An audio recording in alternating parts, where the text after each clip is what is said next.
आप सभी को बहुत बहुत शुभकामनाएं। जैसा कि आप जानते हैं, दिल्ली ग्रैब 4 के मुहाने पर खड़ी है। बहरहाल, पहले हम सुनते थे कि सिपाही, हवलदार, दरोगा, थानेदार, कानूनगो, लेखपाल, पटवारी, तहसीलदार भ्रष्ट हैं। ऐसा नहीं है कि पहले भ्रष्ट थे, आज नहीं है, आज भी हैं। लेकिन अब ये ज़्यादा सुनने में आता है कि सिविल कोर्ट के जज भ्रष्ट हैं, सेशन कोर्ट के जज भ्रष्ट हैं, फैमिली कोर्ट के जज भ्रष्ट हैं, कमर्शियल कोर्ट के जज भ्रष्ट हैं, लैंड डिस्प्यूट देखने वाले जज भ्रष्ट हैं, यहाँ तक कि मर्डर और फिरौती के केस सुनने वाले जज भ्रष्ट हैं। सवाल ये आता है कि आज भ्रष्टाचार की ये आंच न्यायपालिका तक पहुँच गई और कैसे इनको इतनी शक्ति मिलती है कि इस तरीके के भ्रष्टाचार में ये लिप्त पाए जाते हैं। इसके लिए जिम्मेदार है हमारा सड़ा गला सिस्टम, हमारा कमज़ोर कानून। क्योंकि अगर हम शुरुआत में ही brain mapping, narco analysis, lie detector test जैसी चीज़ों को अलाउ कर दें तो यहाँ तक बात पहुँचे ही ना।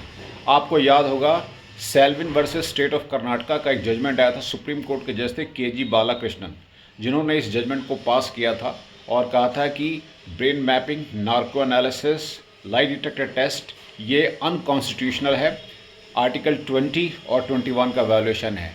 इस जजमेंट को रिव्यू करने की ज़रूरत है, इसको बदलने की ज़रूरत है, क्योंकि ये जजमेंट फेवर करता है उन भ्रष्टाचारियों का जो narco, brain mapping, narco analysis और लाइट डिटेक्टर टेस्ट से बच जाते हैं। हम ये कहते हैं कि सबसे पहले प्राइमा फेसी स्टार्टिंग में अगर हम नार्को एनालिसिस को अलाउ कर दें, ब्रेन मैपिंग को अलाउ कर दें, लाइट डिटेक्टर को अलाउ कर दें, तो इतनी लंबी ट्रैवलिंग होगी ही नहीं केस की और ऑन द स्पॉट क्लैरिटी आ जाएगी, पता चल जाएगा, दूध का दूध और पानी का पानी हो जाएगा। इसके लिए कड़े कदम उठाने की आवश्यकता है, सरकार को बदलाव करने की ज़रूरत है। लेकिन बदलाव करेगा कौन? सरकार के अंदर नेता, मंत्री ये लोग हैं, और ये लोग अगर खुद ही कहीं ना कहीं संलिप्त हैं तो बदलाव की आशा भी बहुत कम देखी जाती है। इसी चीज़ को ध्यान में रख करके मैं एडवोकेट के Singh from Krishna legal India.